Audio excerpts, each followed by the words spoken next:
जय हिंद, वंदे मातरम। बहुत बहुत स्वागत है आपका टीम निष्ठा पर। तो आज की वीडियो में हम डिस्कस करने जा रहे हैं सीडीएस 2 2025 की एक्सपेक्टेड कट ऑफ।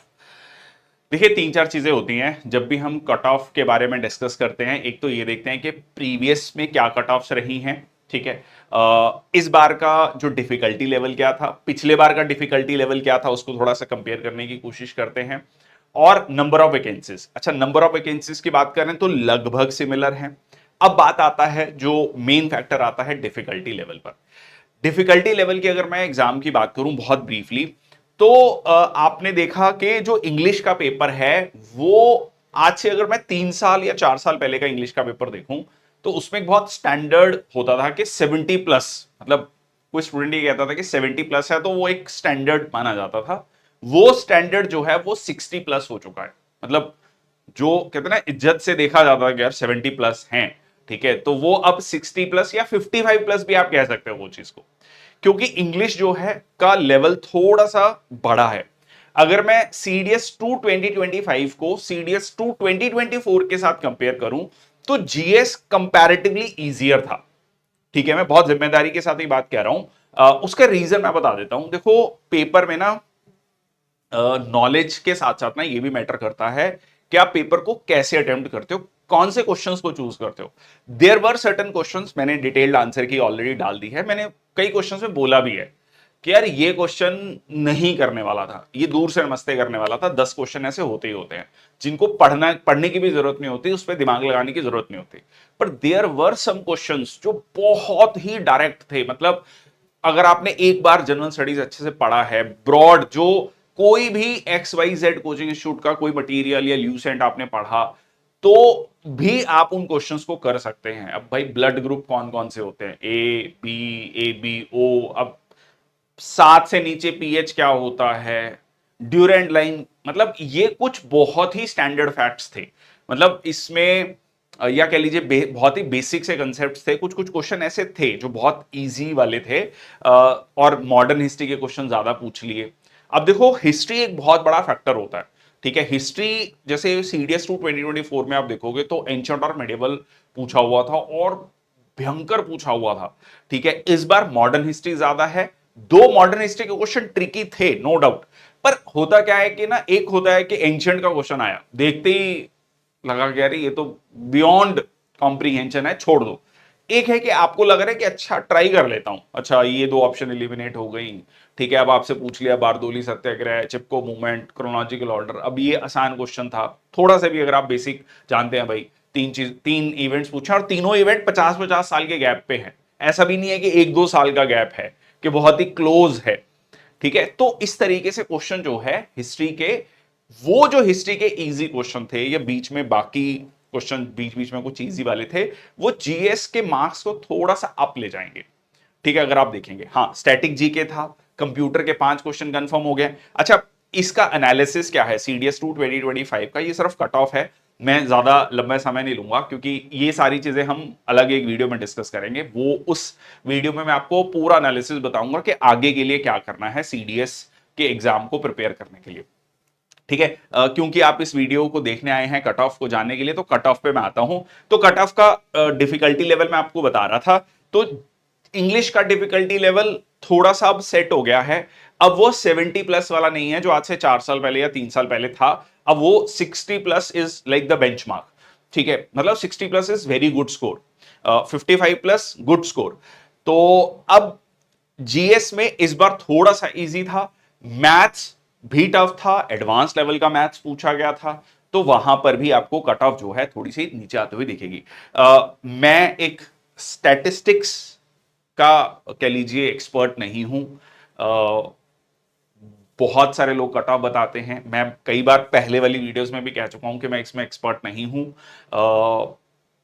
क्योंकि कट ऑफ डिसाइड करना बहुत एक थोड़ा सा मतलब मुश्किल काम होता है। और जो मैंने बच्चों से बात करी है, एक पोल भी करवाया हमने टेलीग्राम चैनल पे, कंसीडरिंग कि उसमें 80% बच्चे सही बोल रहे हैं, क्योंकि 20% बच्चे हो सकता है कि जानबूझ के कुछ गलत बता रहे हो, ठीक है, मस्ती के लिए भी होता है। बट अगर मैं उस डाटा को लूं और जिन बच्चों से भी बात हुई है उनसे अगर मैं एक एनालिसिस करूं, उस मतलब उनसे बात करके जो एक आइडिया मिला, तो उसके बेसिस पर अगर हम कट ऑफ देखें तो मेरे अकॉर्डिंगली ये जो कट ऑफ है वो कुछ इस तरीके से रहनी चाहिए। ठीक है, ओटीए में अगर आपका 85, अभी 85 टू 90, इसके पीछे रीजन भी है। जैसे हमने आंसर की बनाई, आंसर की बनाने के बाद ही मैंने एक मतलब मुझे रियलाइज हुआ कि एक क्वेश्चन में जो मुझे डाउट था वो मैंने टेलीग्राम चैनल पे डाला कि यार ये हो सकता है आंसर इसका भी। ठीक है, तो इस तरीके से सब आंसर कीज में आपको 3 4 5 क्वेश्चन ऊपर नीचे मिलेंगे। तो हो सकता है कि आंसर की में आपके 85 बन रहे हो, एक में 87 88 बन रहे हो, तो इसलिए 85 टू 90। बट हाँ, 85 प्लस स्कोर है अगर आपका तो अच्छा स्कोर है। इसके पीछे एक बहुत बड़ा कारण है। अब आप कहेंगे अच्छा 100 क्यों नहीं, मतलब जो पहले आज से 4 साल पहले होती थी उसका, इसका बहुत बड़ा कारण है इंग्लिश। भाई जो कट ऑफ जाती थी 100 प्लस, वो इंग्लिश की वजह से जाती थी। ठीक है, वो था एक बहुत बड़ा कंट्रीब्यूटिंग फैक्टर जो सीधा कट ऑफ को ओटीए में 100 प्लस ले जाता था। बट अब इंग्लिश टफ हो गया तो इसलिए कट ऑफ आपका सीधा सीधा नीचे आ रही है। ठीक है, तो 85 टू 90, मतलब 85 प्लस है मेरे अकॉर्डिंगली। अगर आप पूछेंगे तो आपका हो जाना चाहिए। अगर आप सीडीएस टू 2024 का कट ऑफ देखेंगे तो 81 था, तो उसके अकॉर्डिंगली यहां पर हमने 4 से 5 नंबर उसको बढ़ाया है कट ऑफ को, कंसिडरिंग के जीएस में कुछ क्वेश्चन जैसे मैंने आपको बताया इजियर थे कंपैरिजन, मतलब ओवरऑल पेपर जो है थोड़ा सा मैं इजियर मानूंगा सीडीएस टू 2024 के मामले में। इंग्लिश का लेवल लगभग वही था।